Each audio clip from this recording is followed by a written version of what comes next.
Hello everyone. तो स्वागत है आप सब लोगों का रिसोर्स यूपीपीएससी के एक नए पार्ट में, वीडियो के एक नए पार्ट में। ये हमारा बीपीएससी का टेस्ट पेपर चल रहा है और आपके बीपीएससी का भी एग्ज़ाम अभी कुछ दिनों बाद हो जाएगा और यूपीपीसीएस और आरओआरओ का भी एग्ज़ाम इसी के उसमें शेड्यूल में लगा हुआ है। आरओआरओ और ये यूपीपीसीएस तो री एग्ज़ाम एक तरीके से होंगे, बट बीपीएससी का आपका फॉर्म आएगा तो वो पूरी प्रक्रिया होगी। तो आई होप कि आप चैनल पे अगर नए हो तो चैनल को सब्सक्राइब कर लेना और पहले आप सारी प्लेलिस्ट चेक कर लो। आपके लिए फ्री ऑफ कॉस्ट लगभग 150 के मतलब 150 के आसपास test paper free of cost पड़े हुए हैं, तो आप अच्छे से मतलब प्रैक्टिस कर सकते हो। कहीं पर भी आपको फ्री ऑफ कॉस्ट इतने सारे पेपर नहीं मिलेंगे। तो हमने बीपीएससी का एक पार्ट अपलोड कर दिया है, उसको आपने देख लिया होगा। ये हम सेकंड पार्ट में देखते हैं कि कितना क्या हो पाता है। बहुत लंबी वीडियो हो जाती है, अगर 1 घंटे से ज़्यादा तो फिर उसमें एनर्जी नहीं रहती है, तो लोग उसको इतना अच्छे से अटेंड नहीं करते। तो मैं कोशिश करती हूँ कि आपका कम समय लगे। चलो स्टार्ट करते हैं। क्वेश्चन हमारा निम्नलिखित में से किस कांग्रेस अधिवेशन में कांग्रेस के लिए एक नया संविधान तैयार किया गया था? तो ऑप्शन ए है नागपुर अधिवेशन 1920, बी कराची अधिवेशन 1931, सी लाहौर अधिवेशन 1929, एंड डी सूरत अधिवेशन 1907। ये टेस्ट सीरीज़ बहुत अच्छी और बहुत इंपॉर्टेंट है। आपको कंटेंट के नाम पे बहुत अच्छी चीज़ें मिल जाएंगी और जिनके लिए आपको बहुत मोटी किताब पूरी नहीं पढ़ने की ज़रूरत है। 1-2 बार अगर आपने पढ़ लिया तो आपका रिवीजन बहुत अच्छे से हो जाएगा। ठीक है, बाकी आपकी अपनी मर्जी है क्या करना चाहते हैं। तो हमें बात करनी है कि यहाँ पर कांग्रेस का कौन सा अधिवेशन था जिसमें एक नया संविधान तैयार करने की बात की गई थी या नया संविधान तैयार किया गया था। ठीक है, 61 नंबर क्वेश्चन है। तो ऑप्शन ए हो जाएगा आपका 1920 के नागपुर अधिवेशन ने स्वतंत्रता संग्राम के इतिहास में एक नए युग की शुरुआत की और इस अधिवेशन में कांग्रेस के लिए एक नया संविधान बनाया गया। सत्य की अध्यक्षता श्री विजय राघवाचार्य जी ने की थी। तो ऑप्शन ए आपका हो जाएगा नागपुर अधिवेशन। मैं बहुत डिटेल में नहीं बताती हूँ, पर कोई कोई क्वेश्चन बता देती हूँ ताकि आपका बेस बनता रहे। बाकी मैं पीडीएफ भेज देती हूँ टेलीग्राम पे। तो जिस नाम से चैनल है हमारा @रिसोर्स यूपीपीएससी, इसी नाम से आपका टेलीग्राम चैनल भी है @रिसोर्स यूपीपीएससी, तो उसको आप ज्वाइन कर लो। ठीक है, नेक्स्ट है कि अडयार का युद्ध किसके बीच हुआ था? ऑप्शन ए आरकोट के नवाब और फ्रांसीसी, बी डच और अंग्रेजी, सी मराठा और पुर्तगाली, एंड डी अंग्रेज और आरकोट। ठीक है, तो चलो क्योंकि फैक्ट बहुत पूछता है यूपीपीसीएस, तो फैक्ट तो याद करने ही पड़ेंगे। अडयार की लड़ाई अक्टूबर 1946 यानी 1746 में फ्रांसीसी ईस्ट इंडिया कंपनी के लोगों और आरकोट के नवाब के बीच लड़ी गई थी। यह लड़ाई सेंट जॉर्ज किले पर लड़ी गई थी, जिस प्रकार फ्रांसीसियों का कब्जा था, और यह अंग्रेजों और फ्रांसीसियों के बीच प्रथम कर्नाटक युद्ध का हिस्सा भी था। ठीक है, कुछ लड़ाइयाँ आपको पता है ना, कुछ संधियाँ हो गई जो युद्धों का परिणाम है, कुछ लड़ाइयाँ हो गई जो भी युद्ध का ही परिणाम है। तो आपका अगर आंसर की बात करें 62 में, तो ये हो जाएगा आपका आरकोट के नवाब और फ्रांसीसी। ठीक है, नेक्स्ट क्वेश्चन है कि कीर्ति किसान आंदोलन की स्थापना का श्रेय निम्नलिखित में से किसे दिया जाता है? ऑप्शन है यमुना प्रसाद, बी भाई संतोष सिंह, सी सहजानंद सरस्वती, एंड डी राहुल साकृत्यायन। ठीक है, कीर्ति किसान आंदोलन की स्थापना का श्रेय, तो अगर बात करें यहाँ पर तो भाई संतोष सिंह ने 1926 में अमृतसर में कीर्ति किसान सम्मेलन की स्थापना की। तो इस तरीके से आपका बी ऑप्शन हो जाएगा। कुछ चीज़ें डिटेल में और दी गई तो वो आप पीडीएफ से अच्छे से पढ़ लेना। नेक्स्ट हमारा क्वेश्चन है कि निम्नलिखित में कौन सा सही सुमेलित है? ऑप्शन है सती प्रथा का निषेध, William Bentinck, second Ilbert Bill, Lord Curzon, third Cripps Mission, Lord Wavell, and four भारतीय स्वतंत्रता अधिनियम, लॉर्ड माउंट बेटन। ठीक है, क्रिप्स मिशन, लॉर्ड वेवेल तो आपको पता है अपने आप में ही गलत हो जाएगा। ठीक है, इल्बर्ट बिल रिपन लाए थे ना कि कर्जन, तो ये भी गलत हो जाएगा। सेकेंड एंड थर्ड अगर गलत है तो थर्ड भी गलत है, सेकेंड भी गलत है। अब आपका ऑप्शन यहाँ पर क्या हो जाएगा? ठीक है, तो ऑटोमेटिक आपका आंसर यहाँ पर डी आ गया है। अब कुछ चीज़ें डिटेल में दी गई, मैं बताती हूँ आपको हर बार, तो उसको अच्छे से पढ़ लेना। नेक्स्ट हमारा क्वेश्चन है कि निम्नलिखित पर विचार करें। ठीक है, ऑप्शन ए स्वराज पार्टी की स्थापना मोतीलाल नेहरू और CR दास ने की थी। कारण आर, स्वराज पार्टी का उद्देश्य पूर्ण स्वराज की मांग करना था। तो देखो कथन कारण का रीजनिंग सेशन बोल सकते हैं, कथन कारण बोलते हैं, तो इसके क्वेश्चन आते रहते हैं खूब। ठीक है, यूपीपीसीएस और आरओआरओ में आपने देखा, आरओआरओ में खास करके जो समीक्षा अधिकारी का पेपर हुआ आपका, उसमें देखा आपने कि बहुत कथन कारण के क्वेश्चन आए थे, है ना। कोई इसका एक कारण या कथन कुछ ना कुछ गलत करके बहुत फंसाने की कोशिश की गई थी। तो बात करें अगर यहाँ पर हम स्वराज पार्टी के बारे में, 65 नंबर क्वेश्चन है। तो देखो स्वराज पार्टी की जो शुरुआत होती है वो 1923 में कांग्रेस के गया अधिवेशन के बाद मोतीलाल नेहरू, CR दास और NC केलकर द्वारा की गई थी। गांधी जी के असहयोग आंदोलन को वापस लेने के फैसले से जनता के साथ साथ राष्ट्रीय नेताओं का एक विशेष वर्ग भी निराश था। तो CR दास और नेहरू ने विदेशी सरकार को बाधित करने की दृष्टि से विधान परिषद में प्रवेश के लिए चुनाव लड़ने के बारे में सोचा और 1923 के चुनाव में स्वराज पार्टी के कई उम्मीदवार केंद्रीय विधानसभा और प्रांतीय विधान परिषद के लिए चुने गए। आंसर की बात करेंगे तो डी हो जाएगा आपका यहाँ पर कि आर गलत है किंतु ए सही है, यानी स्वराज पार्टी जो सही है वो सही। स्वराज पार्टी का उद्देश्य पूर्ण स्वराज की मांग करना था, तो केवल यही नहीं था, है ना। चलो आगे बढ़ते हैं। नेक्स्ट है हमारा कि बाल गंगाधर तिलक के बारे में निम्नलिखित कथनों पर विचार करें। ऑप्शन फर्स्ट, उन्होंने दैनिक समाचार पत्र युगांतर शुरू किया। सेकंड, महात्मा गांधी ने उन्हें भारतीय अशांति का जनक कहा था। तो उपरोक्त में से कौन सा कथन सत्य है। अब ए 4 आपके ऑप्शन दिए गए। ऑप्शन ए केवल फर्स्ट, बी केवल सेकंड, सी फर्स्ट और सेकंड दोनों, डी ना तो फर्स्ट और ना ही सेकंड। ठीक है, ये 4 प्रकार के ऑप्शन दिए गए हैं। आंसर की अगर बात करें यहाँ पर हम 66 नंबर क्वेश्चन है। ठीक है, तो युगांतर या जुगांतर का शुभारंभ बारिंद्र कुमार घोष ने किया था। ठीक है, वैलेंटाइन सिरोल ने तिलक को भारतीय अशांति का जनक कहा था। महात्मा गांधी ने उन्हें आधुनिक भारत के निर्माता कहा था। पहली बात तो हम अगर थोड़ा सा सेंस लगाएंगे तो महात्मा गांधी ऐसे वर्डिक्ट तो बहुत मुश्किल देंगे, है ना, इसलिए दोनों कथन गलत है। तो डी ऑप्शन आपका यहाँ पर हो जाएगा, ना तो फर्स्ट और ना ही सेकेंड। नेक्स्ट हमारा क्वेश्चन है कि भारत के आधुनिक इतिहास के संदर्भ में किसे कबा गांधी के नाम से भी जाना जाता है। Option A Khan Abdul Ghaffar Khan, B Mohandas Karamchand Gandhi, C Karamchand Gandhi, या डी अबुल कलाम आज़ाद। ठीक है, 67 नंबर क्वेश्चन है। तो बात करें अगर कि किसे कबा गांधी कहा था, तो करमचंद गांधी जी ने भारत के आधुनिक इतिहास के संदर्भ में करमचंद गांधी को कबा गांधी के नाम से भी जाना जाता है। ठीक है, नेक्स्ट है कि साइमन गो बैक का नारा किसने दिया। ऑप्शन है Mahatma Gandhi, B Jawaharlal Nehru, C Yusuf Meher Ali, and D Subhash Chandra Bose. ठीक है, तो कुछ कुछ कथन या वर्डिक्ट फेमस रहते हैं, प्रसिद्ध रहते हैं, तो उन्हें हमें पढ़ना ही चाहिए। बात करें तो यूसुफ मेहर अली ने साइमन गो बैक का नारा दिया और गांधी जी ने 8 अगस्त 1942 को मुंबई के गवालिया टैंक मैदान में अखिल भारतीय कांग्रेस कमेटी की बैठक में भारत छोड़ो आंदोलन शुरू किया था। ठीक है, अच्छा कुछ चीज़ें और है कि जैसे गांधी जी ने अपने वाक्यांश करो या मरो की भावना से आंदोलन को प्रभावित किया। भारत छोड़ो नारे का श्रेय एक अन्य कांग्रेस नेता यूसुफ मेहर अली को दिया जाता है। तो ऐसे कुछ चीज़ें दी गई हैं 68 में, तो वो आप पढ़ लेना। फिलहाल इसका आंसर हमारा सी सही हो जाएगा। अच्छा, जो भी दोस्त हमारे इंग्लिश मीडियम के जुड़े हुए हों तो वो आप इस क्वेश्चन को देखते चलें। ठीक है, battle of Adyar was held between, तो इस तरीके से आप इसको रोक रोक के देखते जाएंगे तो आपको क्वेश्चन आंसर अच्छे से आप मिल जाएंगे। ठीक है,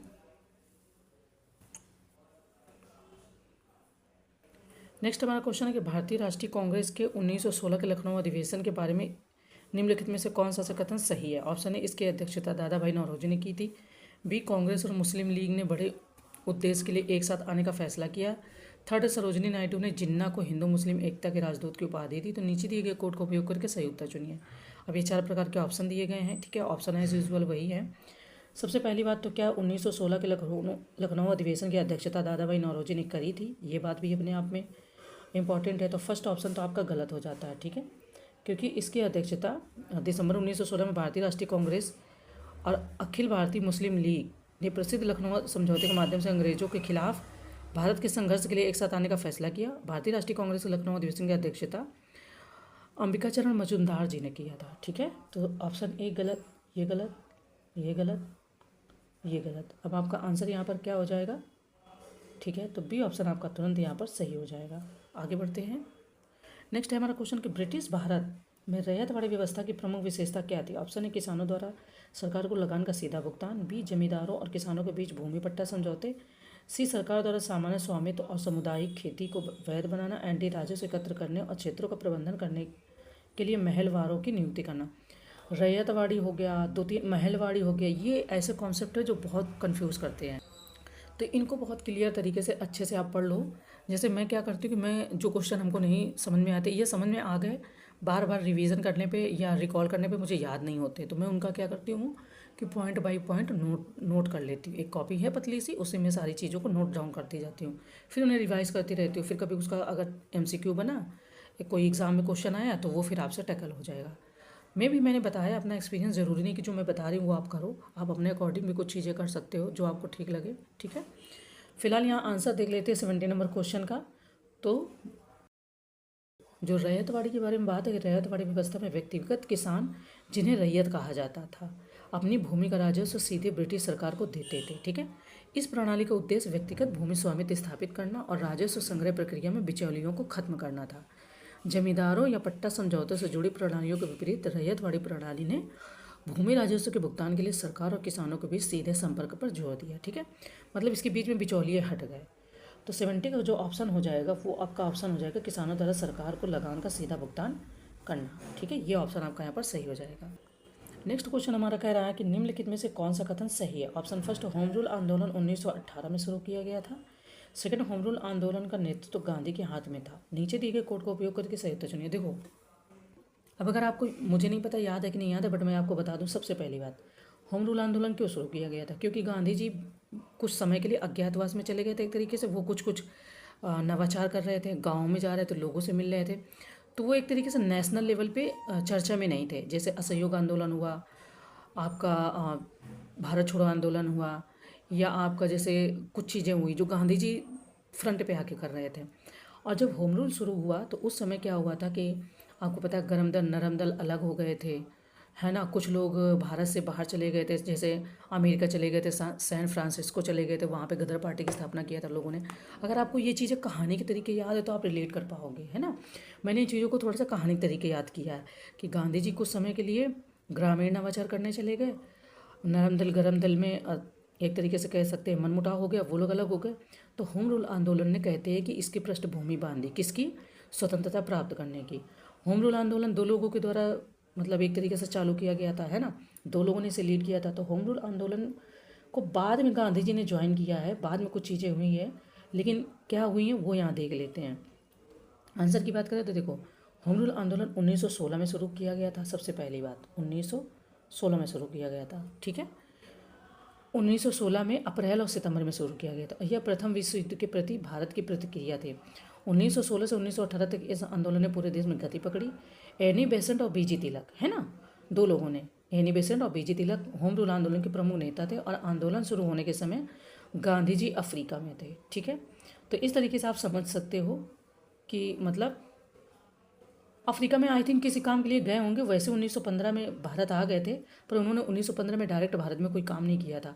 जैसा कि उनके गुरु जी ने, मतलब उनके जो गुरु थे गोपाल कृष्ण गोखले, उन्होंने कहा कि आप भारत को समझने के लिए पहले 1 साल सफ़र करिए, भारत को जानिए, फिर आप अपनी प्रतिक्रिया दीजिए। जैसे हमें किसी चीज़ में कोई वक्तव्य देना, कोई चीज़ में बात करनी है, कुछ कोई चीज़ का हमें वर्डिक्ट देना, तो पहले हमें वो चीज़ पता तो हो, वो मैटर पता तो हो, तब तो हम वर्डिक्ट देंगे। भारत में क्या चीज़ें प्रॉब्लम में है, कहाँ पे प्रॉब्लम आ रही है, वो समझने के लिए गांधी जी को 1 साल का मतलब घूमने को उनके गुरुजी ने बताया था। तो कहीं दूर दूर से होम रूल आंदोलन में गांधी जी का कोई हाथ नहीं था। तो आंसर आपका क्या हो जाएगा यहाँ पर, डी, ना तो फर्स्ट और ना ही सेकेंड। ठीक है, मैंने थोड़ा सा डिटेल में बताया ताकि आपको कहानी तरीके चीज़ें रिलेट कर पाओ। नेक्स्ट है कि असम के निम्नलिखित स्वतंत्रता सेनानियों में से किसे वीरबाला के नाम से भी जाना जाता है। ऑप्शन है Kanaklata Barua, B Kiran Bala Bora, C Gopinath Bordoloi and D Hem Barua. ठीक है, अब ये नाम से आप कंफ्यूज मत होना। नॉर्थ ईस्ट इंडिया में जैसे जैसे चीज़ें संस्कृति बदलती है, नामों में भी परिवर्तन आ जाता है ना। हर तरीके के ट्राइब है, पता नहीं ये ट्राइब में से किसी का नाम है या जो पहले के मतलब रहवासी उनका नाम है, तो इसमें से वो नहीं होना, परेशान नहीं होना। कनकलता बरुआ का जन्म 1924 में असम के बारंगाबाड़ी में हुआ था और 20 सितंबर 1942 को स्वतंत्रता सेनानियों के एक समूह में शामिल हो गई थी। भारत छोड़ो आंदोलन के समर्थन में तिरंगा फहराने के लिए गोहपुर पुलिस स्टेशन की ओर मार्च किया और टीम को इस तरह का दुस्साहस करने से रोकने के लिए स्टेशन पर मौजूद पुलिस ने समूह पर अंधाधुंध गोलीबारी की। कनकलता बरुआ कम उम्र में ही हाथों में तिरंगा लहराते हुए शहीद हो गई थी। तो ऑप्शन हमारा यहाँ पर क्या हो जाएगा, कनकलता बरुआ, ऑप्शन ए। ठीक है, ये आपका ऑप्शन ए सही है। आगे बढ़ते हैं।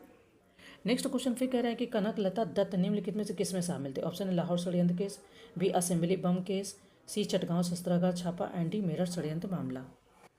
देखिए, बात किया जाए कल्पना दत्त के बारे में, कनकलता बरुआ हुई, कल्पना दत्त हुई, और भी कई सारी महिलाएं हैं जिन्होंने बहुत अच्छे अच्छे काम किए थे। ठीक है, तो सी ऑप्शन हमारा यहाँ पर सही हो जाएगा। कह रहे हैं चटगांव शस्त्रागार। कल्पना दत्त ने 18 अप्रैल 1923 को सूर्यसेन के नेतृत्व में चटगांव शस्त्रागार छापे में भाग लिया और उन्होंने कलकत्ता विश्वविद्यालय में अध्ययन भी किया था। अच्छा, कल्पना दत्त के बारे में और भी अच्छी चीज़ें हैं, वो आप अच्छे से पढ़ लेना। ठीक है, फिलहाल हमारा सी ऑप्शन यहाँ पर सही हो जाता है। आगे बढ़ते हैं।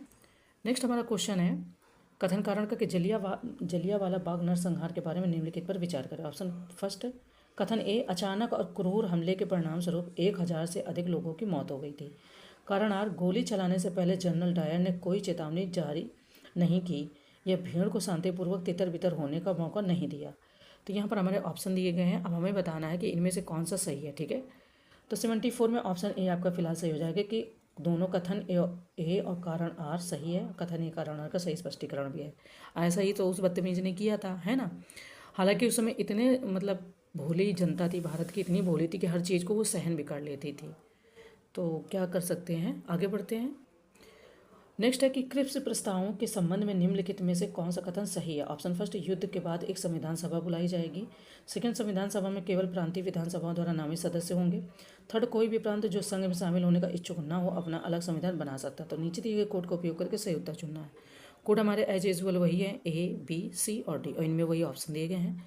यहाँ पर फिलहाल क्रिप्स प्रस्ताव के बारे में बात हो रही है, तो हमें सही से ध्यान देना है कि क्या यहाँ पे सही है। अगर बात किया जाए तो क्रिप्स मिशन के प्रस्ताव युद्ध की समाप्ति के बाद, ऐसा ब्रिटिश सरकार ने कहा था कि युद्ध की समाप्ति हो जाएगी। कौन सा युद्ध, तो आपको पता है विश्व युद्ध चल रहा था द्वितीय, है ना। तो युद्ध की समाप्ति के बाद नया संविधान बनाने के लिए संविधान सभा बुलाई जाएगी और इस सभा के सदस्यों को आंशिक रूप से प्रांतीय विधानसभाओं द्वारा अनुपातिक प्रतिनिधित्व के माध्यम से चुना जाएगा, है ना। ऐसा इनका कहना था। वही मतलब कहते नहीं, चूहे को बिल से निकालने के लिए पहले कुछ दिखा दो, उस तरीके से कि मतलब ये लोग लड़ें विश्व युद्ध में, हमारा साथ दे और हम ही ने बाद में थोड़ा बहुत कुछ दे के ऐसे ही फुसला देंगे, वो बात है। तो आंशिक रूप से राजकुमारों द्वारा नामित किया जाएगा। ब्रिटिश सरकार नए संविधान को 2 शर्तों के अधीन स्वीकार करेगी। फर्स्ट, कोई भी प्रांत जो संघ में शामिल होने का इच्छुक नहीं है वह एक अलग संविधान बना सकता है और एक अलग संघ बना सकता है। सेकंड, नया संविधान बनाने वाली संस्था और ब्रिटिश सरकार सत्ता के हस्तांतरण को प्रभावित करने और नस्लीय और धार्मिक अल्पसंख्यकों की सुरक्षा के लिए संधि पर बातचीत करेगी। ये इनका कहना था, ठीक है। तो आंसर की बात करें 75 का, तो डी ऑप्शन यहाँ पर सही हो जाएगा, फर्स्ट और थर्ड। संविधान सभा में केवल प्रांतीय विधानसभा द्वारा सदस्य नामित होंगे, तो ये आपका गलत है। आगे बढ़ते हैं, तो आप इनको देखते चलें, ठीक है। फिर हम आगे बढ़ते हैं, नेक्स्ट क्वेश्चन देखते हैं।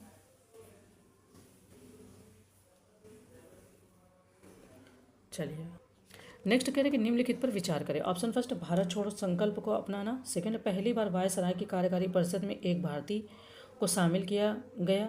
थर्ड, 7 प्रांतों में कांग्रेस मंत्रिमंडलों को इस्तीफा। एंड 4, क्रिप्स द्वारा डोमिनियन स्टेटस का प्रस्ताव। निम्नलिखित में कौन सा उपयुक्त का सही कालानुक्रमिक है। तो अब अगर इनकी हमें डेट याद है, ईयर याद है, तो हम इसको निकाल पाएंगे, वरना नहीं निकाल पाएंगे। दूसरी बात, एक चीज़ तो आपको समझना होगा, ठीक है। क्रिप्स की बात सबसे लास्ट में होती है जब ये द्वितीय विश्व युद्ध चल रहा होता है। 7 प्रांतों में कांग्रेस के मंत्रिमंडल को इस्तीफा भी इसके जस्ट पहले होता है। भारत छोड़ो संकल्प को अपनाना ये सेकंड के बाद होता है। तो अब आपको यहाँ पर देखना है कि फ़िलहाल हमारा कौन सा आंसर सही होगा। अगर हम गेस भी करें, मान लो मुझे बिल्कुल याद नहीं है इनकी डेट कब है, लेकिन सबसे पहले जो काम होता है वो होता है कि पहली बार वायसराय की कार्यकारी परिषद में एक भारतीय को शामिल किया गया था। और वो भारतीय कौन थे, अगर आपको याद है तो आप कमेंट में ज़रूर बताना। भारत सरकार अधिनियम 1919 द्वारा पहली बार किसी भारतीय को वायसराय की कार्यकारी परिषद में जोड़ा गया, ठीक है। 1919 का ये काम होता है, ये 1919 में होता है। तो सबसे मतलब एक तरीके से मान सकते हैं पहले ही। कांग्रेस ने 1939 में 7 प्रांतों में मंत्रालयों से इस्तीफा दे दिया क्योंकि उन्होंने युद्ध का समर्थन नहीं करने का फैसला किया था, क्योंकि भारत युद्ध में भाग नहीं ले सकता था। तो ये 1939 का होता है 7 प्रांतों में। तो ये देखो इसके कितनी बात होता है, मैंने गेस केवल किया था, मुझे कोई ईयर याद नहीं है, जस्ट मैं आपको बता रही हूँ। अगर इस तरीके से भी आप गेस करते हैं। एंड ये कह रहे हैं पहली बार वायसराय की कार्यकारी परिषद में, ये आपका हो गया। सेकंड हो गया भारत छोड़ो संकल्प को अपनाना। तो क्रिप्स ने मार्च 1942 को भारत छोड़ो को डोमिनियन स्टेटस का प्रस्ताव दिया, भारत को डोमिनियन स्टेटस का प्रस्ताव दिया तो 1942 में, ठीक है। ये हो जाएगा आपका 1942 में। एंड आपका लास्ट कह रहे हैं कि जो भारत छोड़ो प्रस्ताव है वो भी 1942 का हो जाएगा, 1942।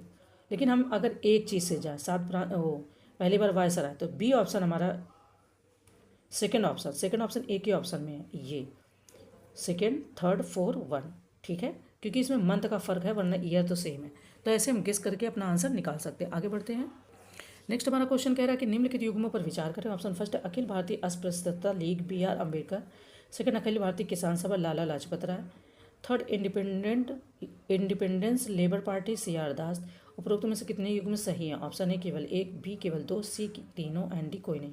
इसको मैं हमेशा बताती हूँ कि आपको इसके ऑप्शन में आंसर जरूर चेक करना चाहिए, क्योंकि केवल एक में कौन, ए फर्स्ट, सेकंड, थर्ड, कौन सा इसमें सही है ये कैसे डिसाइड करेंगे, है ना। अखिल भारतीय अस्पृश्यता विरोधी लीग की स्थापना 1932 में M.K. गांधी द्वारा की गई थी, यानी महात्मा गांधी जी के द्वारा की गई थी। तो B.R. अम्बेडकर, तो आपका ऑप्शन ए गलत हो गया, ठीक है। एंड अखिल भारतीय किसान सभा की स्थापना अप्रैल 1936 में लखनऊ में हुई थी और जिसके अध्यक्ष स्वामी सहजानंद सरस्वती थे और NG रंगा को महासचिव नियुक्त किया गया था। अखिल भारतीय किसान सभा। लाला लाजपत राय भी आपका गलत हो जाएगा। अंबेडकर जी ने अगस्त 1936 में इंडिपेंडेंस लेबर पार्टी का गठन किया था, जिसे बॉम्बे के प्रांतीय चुनाव में भाग भी लिया था। तो एक ऑप्शन आपका यहाँ पर हो जाएगा थर्ड, केवल तीनों में से केवल ए, ठीक है। 77 नंबर में, हाँ लेकिन इसमें CR दास दे दिया तो ये भी गलत हो जाएगा, ठीक है। तो कोई नहीं, डी ऑप्शन हो जाएगा आपका कोई नहीं। इसी तरीके से मिस्टेक ना हो, देखो मुझसे हो रही थी गलती, है ना, मैंने नाम यहाँ पर CR दास नहीं देखा, मैंने B.R. अम्बेडकर, क्योंकि मुझे इसका नाम याद था, बस ये नहीं ध्यान दिया, ठीक है, तो गलत हो सकता था। आगे बढ़ते हैं। नेक्स्ट हमारा क्वेश्चन कह रहा है कि 1927 में गठित बटलर समिति का उद्देश्य क्या था। ऑप्शन फर्स्ट, केंद्र और प्रांतीय सरकारों के अधिकार क्षेत्र को परिभाषित करना। बी, भारत के राज्य सचिव की शक्तियों को परिभाषित करना। सी, राष्ट्रीय प्रेस पर सेंसरशिप लगाना। एंड डी, भारत सरकार और राज्यों के बीच संबंध सुधारना, ठीक है। जो बटलर समिति गठित की गई थी उसका उद्देश्य क्या था। हरकोर्ट बटलर समिति, जिसे भारतीय राज्य समिति के रूप में भी जाना जाता है, 1927 में ब्रिटिश सरकार द्वारा भारत में ब्रिटिश राज की सर्वोपरि शक्ति और रियासतों के शासकों के बीच संबंधों की जांच और स्पष्ट करने के लिए नियुक्त एक 3 सदस्यीय समिति थी, ठीक है। तो 78 में आपका ऑप्शन यहाँ पर फिलहाल क्या हो जाएगा, डी हो जाएगा, भारत सरकार और राज्यों के बीच संबंध को सुधारना। आगे बढ़ते हैं। नेक्स्ट हमारा क्वेश्चन कह रहा है कि औपनिवेशिक भारत के संदर्भ में केशव राव जेधे, शंकर राव मोरे, भाऊ साहेब राउत, नाना पाटिल को किस रूप में सबसे अधिक याद किया जाता है। ऑप्शन है peasants and workers party of India के संस्थापक। बी, 1946 में अंतरिम सरकार के सदस्य। सी, संविधान सभा में प्रारूप समिति के सदस्य। एंड डी, भारतीय राष्ट्रीय सेना के अधिकारी। तो इनको किस लिए याद किया जाता है, तो peasants and workers party of India के संस्थापक, ठीक है, इसलिए इनको याद किया जाता है। पार्टी की स्थापना 1948 में हुई थी, हालांकि इसकी जड़ें स्वतंत्रता पूर्व युग से थी। पार्टी की स्थापना पुणे के केशवराव जेधे, शंकर राव मौर्य, मुंबई के भाऊ साहेब राउत, सतारा के नाना पाटिल और सोलापुर के तुलसीदास जाधव, बेलगाम के दाजीबा देसाई, कोल्हापुर के माधवराव बाघल, अहमदनगर के PK भापकर और दत्ता देशमुख, विठल राव हांडे और अन्य ने की थी, ठीक है। तो इस तरीके से ये आंसर आपका सही हो गया। आगे बढ़ते हैं। नेक्स्ट हमारे क्वेश्चन का कहना है कि निम्नलिखित में से कौन सा नेहरू रिपोर्ट 1928 के प्रावधानों में से नहीं था। अब नहीं था पूछ रहे हैं, आंसर अच्छे से ध्यान करना। ऑप्शन है अलग निर्वाचन क्षेत्रों की मांग। बी, भारत के लिए डोमिनियन स्थिति। सी, भाषाई प्रांत। एंड डी, सांस्कृतिक और धार्मिक अल्पसंख्यकों को पूर्ण सुरक्षा। अब आपको पता है कि ऐसा कोई काम नहीं होगा जो वो करेंगे जो गलत होगा भारत के लिए, तो अलग निर्वाचन क्षेत्रों की मांग करना ये उसमें शामिल नहीं था। फिलहाल हम देखते हैं अपना नेक्स्ट क्वेश्चन। नेक्स्ट है कि B.R. अम्बेडकर के संदर्भ में निम्नलिखित कथनों पर विचार करें। ऑप्शन फर्स्ट, उन्होंने प्रथम गोलमेज में दलित वर्ग का प्रतिनिधित्व किया। सेकेंड, उन्होंने मूक नायक नामक साप्ताहिक पत्र प्रारंभ किया। थर्ड, उन्होंने गांधी जी के पृथक निर्वाचन क्षेत्रों के विरोध के सामने आत्मसमर्पण कर दिया। उपरोक्त में से कितने कथन सही है। अब आपके 4 ऑप्शन दिए गए, केवल 1, बी केवल 2, सी केवल 3 या तीनों, एंड डी कोई नहीं। अब इसमें सारी चीज़ें जाननी है आपको, क्योंकि ऐसे आप बता नहीं सकते ना कि इसमें तीनों में कौन तीनों तो फिर ठीक है फिर भी, लेकिन केवल एक में कौन सा केवल एक, है ना। तो बात करें अगर यहाँ पर देखो, कह रहे हैं कि B.R. अम्बेडकर ने भारत में दलित वर्ग के हितों की वकालत की, सही है आपका, ओके। उन्होंने मूक नायक नामक साप्ताहिक पत्र भी प्रारंभ किया और थर्ड भी सही है, तो तीनों आपका ऑप्शन यहाँ पर सही हो जाते हैं। नेक्स्ट है कि रॉलेट एक्ट पारित होने के बाद निम्नलिखित में से किसने इंपीरियल विधान परिषद से इस्तीफा दे दिया। ऑप्शन है मदन मोहन मालवीय। सेकेंड, मोहम्मद अली जिन्ना। थर्ड, मजहर उल हक। तो नीचे दिए गए कोड का उपयोग करके सही उत्तर चुनिए। अभी हमारे 4 ऑप्शन दिए गए हैं, हमें बताना है इसमें से सही आंसर कौन सा है, क्योंकि रॉलेट एक्ट आपको पता है कैसा एक्ट था, है ना। तो बात करें यहाँ पर तो फर्स्ट, सेकेंड और थर्ड यानी तीनों लोगों ने यहाँ पर इस्तीफा दे दिया। इंपीरियल बात करें अगर हम आप यहाँ पर, तो इंपीरियल विधान परिषद की स्थापना 1861 में चार्टर नियम 1853 के प्रावधानों के तहत की गई थी और रॉलेट एक्ट आपका फरवरी 1919 में इंपीरियल लेजिस्लेटिव काउंसिल द्वारा पारित किया गया था। तो इसी का विरोध के रूप में इन्हीं अधिनियमों ने कुछ राजनीतिक मामलों को जूरी के बिना चलाने की अनुमति दी और बिना मुकदमे के संदिग्धों की गिरफ्तारी की। वही ना वकील, ना दलील, ना, है ना, अपील, ऐसे करके इसको बोला जाता है, याद रखने के लिए। और फिलहाल बोला क्या जाता है, ऐसे प्रावधान भी थे उसमें। तो ये आप देखते चलो, हमने 76 से अटेंड किया क्वेश्चन को, ठीक है। चलिए तो इनको इस तरीके से देख लेते हैं, फिर आगे बढ़ते हैं हम। नेक्स्ट कह रहे हैं कि भारतीय राष्ट्रीय कांग्रेस के 1931 के कराची अधिवेशन के बारे में निम्नलिखित कथनों पर विचार करें। ऑप्शन फर्स्ट, इसकी अध्यक्षता जवाहरलाल नेहरू ने की थी। सेकंड, सरदार वल्लभ भाई पटेल ने कराची प्रस्ताव का मसौदा तैयार किया। थर्ड, गांधी इरविन समझौते का कांग्रेस ने समर्थन किया। एंड फोर, राष्ट्रीय आर्थिक कार्यक्रम का प्रस्ताव पारित किया गया। तो नीचे दिए गए कोड का उपयोग करके सही उत्तर चुनना है। अब ये चार हमारे ऑप्शन कोड दिए गए हैं, मतलब ए, बी, सी और डी। ठीक है, अब हमें यहाँ पर सही आंसर अपना टिक करना है और बताना है कि इनमें से कितने ऑप्शन सही है। फिलहाल ये चार ऑप्शन दिए गए हैं। चार ऑप्शन में से हमें बात करनी है, तो बात करेगा तो 1931 के कराची अधिवेशन की अध्यक्षता पहली बात तो सरदार पटेल ने की थी। ठीक है, मतलब 1929 वाले से कंफ्यूज मत होना, तो जवाहरलाल नेहरू ने नहीं की थी, सरदार पटेल ने की थी। तो ये ऑप्शन गलत हो गया। सरदार वल्लभ भाई पटेल ने कराची प्रस्ताव का मसौदा तैयार किया। तो कांग्रेस ने, ठीक है, कांग्रेस ने मौलिक अधिकारों और राष्ट्रीय आर्थिक कार्यक्रम पर एक प्रस्ताव अपनाया। नेहरू ने मूल रूप से कराची प्रस्ताव का मसौदा तैयार किया था। तो आपका यहाँ पर सेकंड ऑप्शन भी कह रहे हैं गलत हो जाएगा। ठीक है, क्योंकि अब हो गया ना, सरदार पटेल ने तैयार किया था, मतलब नेहरू जी ने तैयार किया था। थर्ड कह रहे हैं कि गांधी इरविन समझौते का कांग्रेस ने समर्थन किया था। तो कराची सत्र में कांग्रेस द्वारा गांधी इरविन समझौते का समर्थन किया गया था और गांधी को दूसरे गोलमेज सम्मेलन में कांग्रेस का प्रतिनिधित्व के लिए नामित भी किया गया था। आंसर की बात करेंगे तो सी ऑप्शन सही हो जाएगा। थर्ड और फोर हमारा यहाँ पर सही है। ठीक है, नेक्स्ट है कि 18वीं शताब्दी में अरब से आयात की मुख्य वस्तुएं निम्नलिखित में से कौन सी थी। ऑप्शन ए कॉफ़ी, सेकंड सोना, थर्ड दवा, फोर हाथी दांत एंड फिफ्थ ऊनी कपड़ा। नीचे दिए गए कोड का उपयोग करके सही उत्तर चुनना है।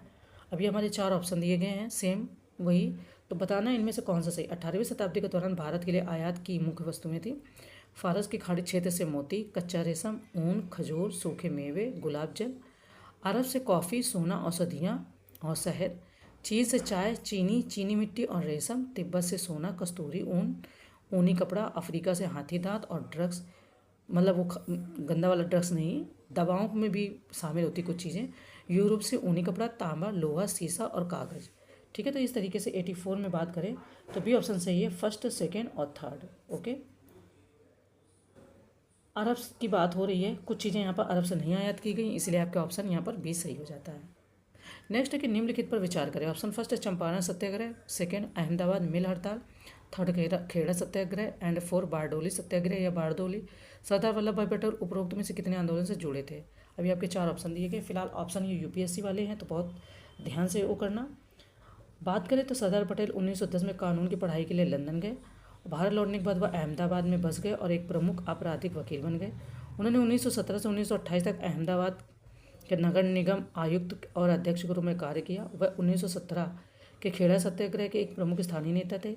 असहयोग आंदोलन 1920 से 22 के दौरान उन्होंने लगभग 3 लाख सदस्यों की भर्ती की और आंदोलन के लिए 1.5 मिलियन रुपए जुटाए। बारदोली सत्याग्रह से तो आपको पता है कि सरदार वल्लभ भाई पटेल के योगदान के कारण उन्हें सरदार यानी नेताजी को उपाधि दी गई। आंसर की बात करें तो सी हो जाएगा केवल 3। ठीक है, खेड़ा सत्याग्रह, बारदोली। तो इस तरीके से कितने आंदोलन से जुड़े थे, तो 3। ठीक है, आगे बढ़ते हैं। अच्छा, आप ना पीडीएफ को बहुत अच्छे से पढ़ना, इसमें बहुत डिटेल में पूरी हिस्ट्री में क्या क्या पटेल जी ने किया है एक तरीके से पूरा ही दे दिया है, तो वो आपके लिए बहुत इंपॉर्टेंट हो जाएगा। ठीक है, देखो नेक्स्ट करें कि निम्नलिखित में से कौन सा निम्नलिखित संधियों का सही कालानुक्रमिक क्रम है। ऑप्शन ए इलाहाबाद की संधि, मैंगलोर की संधि, सालवाई की संधि, मद्रास की संधि। बी इलाहाबाद की संधि, मद्रास की संधि, सालवाई की संधि, मैंगलोर की संधि। सी मद्रास की संधि, सालवाई की संधि, इलाहाबाद की संधि, मैंगलोर की संधि। एंड डी सालवाई की संधि, इलाहाबाद की संधि, मद्रास की संधि और मैंगलोर की संधि। अब इनमें से कौन कैसे हुई हैं वो हमें बताना। 86 में इलाहाबाद की संधि आपको पता है 1765 में होती है। ठीक है, इलाहाबाद की संधि 1765 में होती है। मद्रास की संधि 1769 में होती है, 1769 में। सालवाई की संधि 1782 में और मैंगलोर की संधि 1784 में होती है। तो इस तरीके से बात करोगे तो बी ऑप्शन सही हो जाएगा। इलाहाबाद की संधि, मद्रास की संधि, सालवाई की संधि, इसके बाद में मैंगलोर की संधि। ठीक है, आगे बढ़ते हैं। नेक्स्ट कह रहे कि भारत में न्यायालयों के विकास के संबंध में निम्नलिखित में से कौन सा कथन सही नहीं है। चूँकि सही नहीं पूछा तब बताना है। ऑप्शन ए भारत उच्च न्यायालय अधिनियम 1861 ने सदर अदालतों को समाप्त कर दिया। बी भारत उच्च न्यायालय अधिनियम 1861 ने कलकत्ता में सर्वोच्च न्यायालय को समाप्त कर दिया। सी कलकत्ता में सर्वोच्च न्यायालय की स्थापना भारत सरकार अधिनियम 1919 के प्रावधानों के तहत की गई थी। तो एंड डी सभी सही हैं। तो बताना इनमें से कौन से कितने कथन सही नहीं है। 87 नंबर, तो सी ऑप्शन कह रहे हैं कि 1773 के रेगुलेटिंग एक्ट ने कलकत्ता में सुप्रीम कोर्ट की स्थापना का मार्ग प्रशस्त किया। मद्रास और बॉम्बे में सुप्रीम कोर्ट की स्थापना क्रमशः किंग जॉर्ज थर्ड द्वारा वर्ष 1823 में की गई। एंड कुछ चीज़ें और भी दी गई, जैसे भारत उच्च न्यायालय अधिनियम 1861 को विभिन्न प्रांतों के लिए उच्च न्यायालय बनाने के लिए अधिनियमित किए गए। तो इस तरीके से आप आंसर को मतलब क्वेश्चन को देख लेना। बात करें अगर यहाँ पर, तो आंसर आपका सी सही था। आगे बढ़ते हैं। नेक्स्ट करें कि औपनिवेशिक भारत में पुलिस व्यवस्था के संबंध में निम्नलिखित कथनों पर विचार करें। ऑप्शन फर्स्ट है, लॉर्ड कॉर्नवालिस ने फौजदार थाने स्थापित करके एक नियमित पुलिस बल को संगठित किया। ठीक है।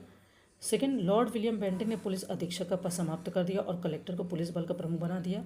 उपरोक्त में कौन सा से कथन सत्य है? ए केवल एक, बी केवल सेकंड, सी फर्स्ट और सेकंड दोनों, डी इनमें से कोई नहीं। तो बताना है 88 नंबर क्वेश्चन। तो बी कह रहे हैं केवल सेकंड आपका यहाँ पर सही है। ठीक है, फर्स्ट ऑप्शन यहाँ पर गलत है। क्यों गलत है उसको पढ़ लेना अच्छे से। तो आप इनको देखते चलिए। 83 नंबर क्वेश्चन से हमने अटेंड किया है।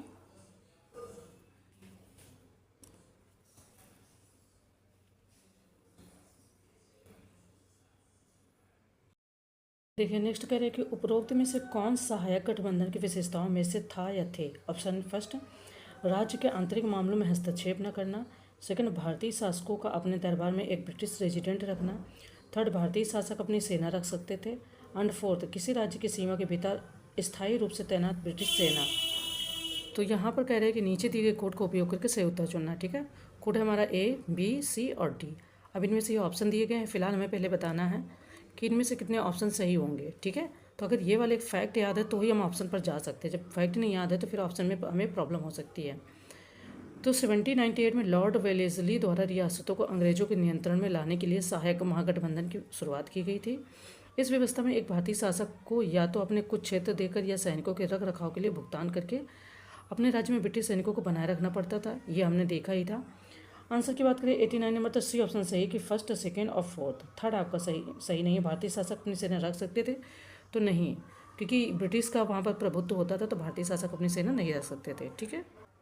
नेक्स्ट है कि निम्नलिखित में से कौन सी घटना सबसे पहले घटित हुई थी? ऑप्शन है, प्रथम आंग्ल मैसूर युद्ध, बी सेंट थॉम की लड़ाई, सी एंग्लो भूटान युद्ध एंड डी प्रथम आंग्ल अफगान युद्ध। अब हमें बताना है, थोड़ा सा ईयर पे अगर रिकॉल करेंगे तो प्रथम आंग्ल मैसूर युद्ध जो होता है आपका 70, 67, 69 में होता है। ठीक है, ये होता है आपका 70, 67, 69 तक। ठीक है, इसके बीच में ये लड़ा जाता है और ये आपका मैसूर सल्तनत और ईस्ट इंडिया कंपनी के बीच लड़ा गया। प्रथम कर्नाटक युद्ध को सेंट थॉम की लड़ाई के लिए याद किया जाता है। ठीक है, ये 1746 में फ्रांसीसी सेना और कर्नाटक के नवाब के बीच हुआ था।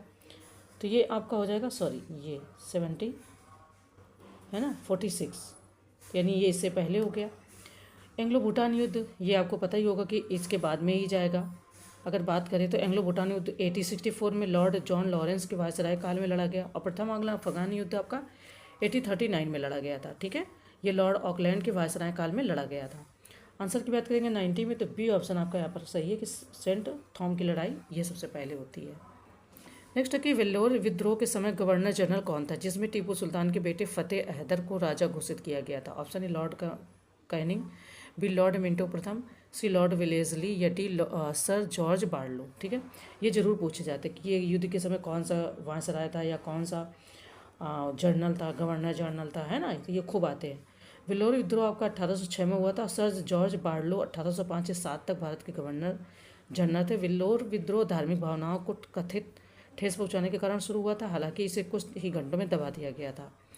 आंसर की बात करेंगे तो डी ऑप्शन हो जाएगा saint George Barlow. Sir George Barlow के समय ये लड़ा गया था। ठीक है, नेक्स्ट कह रहे कि निम्नलिखित में से कौन सती प्रथा के उन्मूलन, ठगी के दमन, श्रेंटल कछार और कुर्ग के विलय से संबंधित है? Option A Lord Metcalfe, B Lord Auckland, C Lord William Bentinck या डी लॉर्ड एमहेस्ट। ठीक है, ये भी खूब आते हैं क्वेश्चन बन के। देखो तो अगर इस क्वेश्चन की हम बात करें कि इनमें से कौन सा सही है, तो लॉर्ड विलियम बेंटिक ने 1828 से 35 तक भारत में गवर्नर जनरल के रूप में कार्य किया। उनके कार्यकाल की प्रमुख घटनाएं जो हैं 92 में लॉर्ड विलियम बेंटिक, तो क्या क्या है, 1829 में सती प्रथा का उन्मूलन, 1830 में ठगी का दमन, 1833 का चार्टर एक्ट और मैसूर 1831, सेंट्रल कछार 1832 और कुर्ग विलय 1834 का। तो इस तरीके से सी हो जाएगा लॉर्ड विलियम बेंटिक। ठीक है, इनके कुछ काम हैं जो वहाँ पर अच्छे से दिए गए, कुछ चीज़ें और भी दी हैं, उनको अच्छे से पढ़ लेना। नेक्स्ट है फिलहाल कि निम्नलिखित में से कौन सा युग्म गलत है? ठीक है, अब यहाँ पर चूंकि गलत पूछा है तो बहुत ध्यान देना है अच्छे से। गलत युग्म की बात, ऑप्शन फर्स्ट वारेन हेस्टिंग प्रथम मराठा युद्ध, बी लॉर्ड कॉर्नवालिस द्वितीय मराठा युद्ध, सी मार्क्स हेस्टिंग तीसरा मराठा युद्ध एंड डी लॉर्ड वेलेस्ली द्वितीय मराठा युद्ध। ठीक है, तो बात करें अगर यहाँ पर कि इनमें से कौन सा गलत है, तो बी ऑप्शन कह रहे हैं लॉर्ड कॉर्नवालिस द्वितीय मराठा युद्ध, ये गलत है। वारेन हेस्टिंग 1775 से 82 में हुए पहले मराठा युद्ध में शामिल थे और 1782 में सालबाई की संधि पर वे हस्ताक्षर किए गए थे। ठीक है, तो कॉर्नवालिस के बारे में बात करें, वारेन हेस्टिंग प्रथम मराठा युद्ध पहले मराठा युद्ध में शामिल थे। ठीक है, और सालबाई की संधि भी इन्हीं की उसमें हुई थी। लॉर्ड कॉर्नवालिस एंग्लो मराठा युद्ध में शामिल हुए थे। जो लॉर्ड कॉर्नवालिस से द्वितीय मराठा युद्ध नहीं होगा, इनका हो जाएगा एंग्लो मराठा युद्ध से। ठीक है, हाँ, मतलब ये मराठा युद्ध से जुड़े नहीं थे, ना प्रथम से ना द्वितीय से ये, लेकिन वे तृतीय आंग्ल मैसूर युद्ध से जरूर जुड़े थे। ठीक है, ये कन्फ्यूज़न दूर रखना। तो इस तरीके से सी बी ऑप्शन हमारा सही है। आगे बढ़ते हैं। कह रहे कि मिर्ज़ा गुलाम अहमद ने 1889 में अहमदिया आंदोलन की शुरुआत की थी। ऑप्शन है Uttar Pradesh, B Maharashtra, C Kerala and D Punjab. ठीक है, तो बात करें तो अहमदिया आंदोलन इस्लाम का एक संप्रदाय है जिसकी उत्पत्ति भारत से हुई है और इसकी स्थापना मिर्ज़ा गुलाम अहमद ने 1889 में पंजाब में की थी। तो क्या हो जाएगा ऑप्शन आपका डी पंजाब। ठीक है, अब डिटेल में कुछ चीज़ें दी तो हैं, लेकिन सारी चीज़ें हमें एक यहाँ पर नहीं पढ़नी है, टाइम बचाना है। नेक्स्ट क्वेश्चन कि एक आंदोलन के लिए निम्नलिखित में से कौन सा से सही नहीं है, कौन सा सही नहीं। ऑप्शन है ए, ये 1921 में हुआ, बी या उत्तर प्रदेश के कुछ जिलों तक ही सीमित था, सी मदारी पासी ने जमीनी स्तर पर नेतृत्व प्रदान किया, एंड डी यह एक धार्मिक आंदोलन था। कौन, तो एक आंदोलन की बात पूछ रहे हैं यहाँ पर। अच्छा, ये भी क्वेश्चन में पूछा कि कौन सा सही नहीं है। ठीक है, तो 95 में बात करें, यह एक धार्मिक आंदोलन था। तो हालांकि आंदोलन अधिक समय तक नहीं चल सका और अंग्रेजों द्वारा दबा दिया गया, लेकिन ये धार्मिक नहीं था। इस आंदोलन का उद्देश्य जो किसानों की स्थिति थी उसके लिए ये लड़ा गया था। ठीक है, क्योंकि अंग्रेज क्या करते थे, उनका शोषण बहुत करते थे, तो ये धर्म से नहीं बल्कि किसानों से संबंधित था। और डी ऑप्शन आपका यहाँ पर गलत हो जाएगा क्योंकि यह एक धार्मिक आंदोलन नहीं था। नेक्स्ट हमारा क्वेश्चन कि भारत के राष्ट्रीय स्वतंत्रता संग्राम में महिलाओं ने महत्वपूर्ण भूमिका निभाई। इस संदर्भ में हाई कास्ट हिंदू वीमेन पुस्तक किसने लिखी। ऑप्शन है Annie Besant, B Pandita Ramabai Saraswati, सी सरोजनी नायडू, या डी अरुणा आसफ अली। तो बात करें यहाँ पर तो पंडिता रमाबाई सरस्वती 1858 से 1922 पहली महिला थी जिन्हें संस्कृत विद्वान के रूप में पंडिता की उपाधि से सम्मानित किया गया। आंसर की बात करें तो बी कह रहे हैं आपका यहाँ पर पंडिता रमाबाई। ठीक है, नेक्स्ट है कि भारत में ब्रिटिश सरकार के प्रशासन के संदर्भ में निम्नलिखित कथनों पर विचार करें। ऑप्शन फर्स्ट, इजारेदारी प्रणाली लॉर्ड डलहौजी के कार्यकाल के दौरान शुरू की गई थी। सेकंड, लॉर्ड मेटकॉफ ने भारतीय प्रेस को 1823 के लाइसेंसिंग विनियमन अधिनियम द्वारा लगाए गए प्रतिबंधों से मुक्त कर दिया। तो ऊपर दिए गए कथनों में से कौन सा से सही है। ऑप्शन ए केवल फर्स्ट, बी केवल सेकंड, सी फर्स्ट और सेकंड दोनों, डी ना तो फर्स्ट और ना ही सेकंड। ठीक है, देखो सही आंसर की बात करें तो बी ऑप्शन यहाँ पर इन्होंने कहा है कि सही है। ठीक है, बंगाल के गवर्नर वारेन हेस्टिंग ने 1773 में बंगाल प्रांत में इजारेदारी प्रणाली की शुरुआत की थी। तो जो लॉर्ड डलहौजी है ये यहाँ पर हो जाता है गलत आंसर आपका। ठीक है, क्योंकि वारेन हेस्टिंग ने यह काम किया था। आगे बढ़ते हैं, ये रहे हमारे क्वेश्चन, इसको देख लीजिए।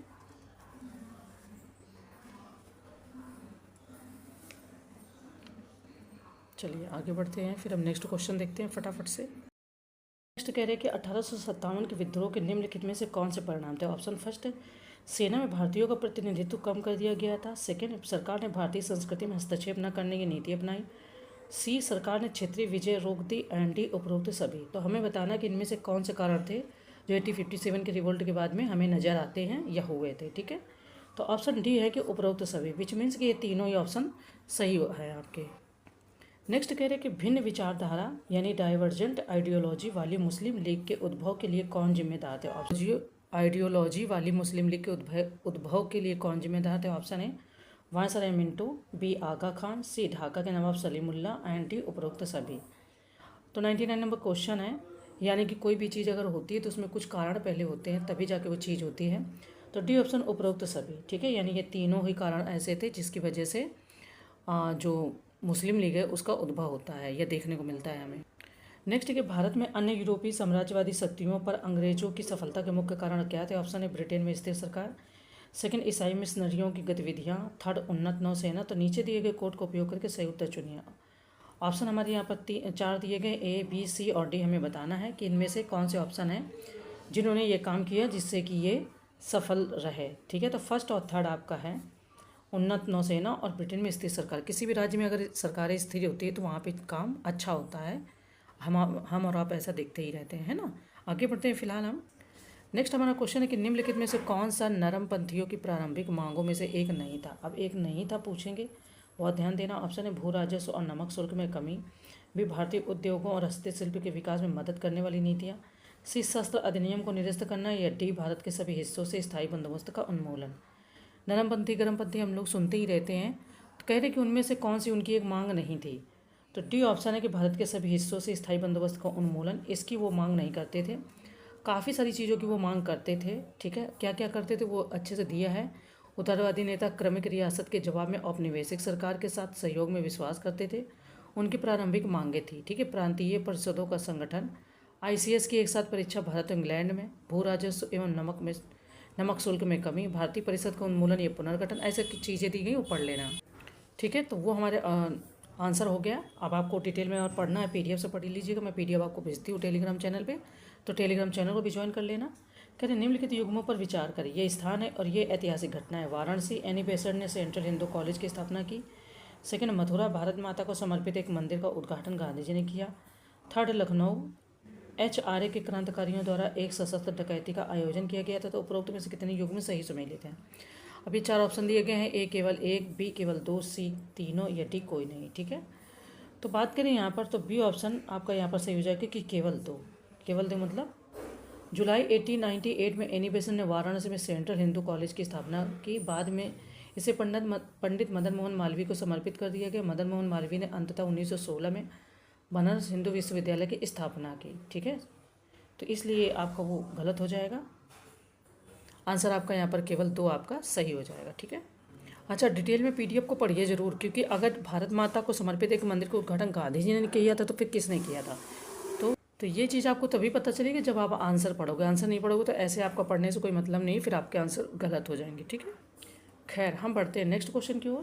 कह रहे कि निम्नलिखित स्वतंत्रता सेनानियों पर विचार करें। ऑप्शन फर्स्ट, तेज बहादुर सप्रू, सेकंड, MR जयकार, थर्ड, मदन मोहन मालवीय। उपरोक्त में से कौन नेशनल लिबरल फेडरेशन के साथ सक्रिय रूप से जुड़ा था या जुड़े थे। ऑप्शन ए केवल फर्स्ट और सेकंड, B केवल सेकंड, C केवल फर्स्ट और थर्ड, या D केवल थर्ड बताना है यहाँ पर। तो आंसर की बात करेंगे तो कह रहे हैं कि तेज बहादुर सप्रू और MR जयकर जी मिले हुए थे। ऐसा हम लोग तो जानते ही हैं जब पढ़ते हैं तो, है ना।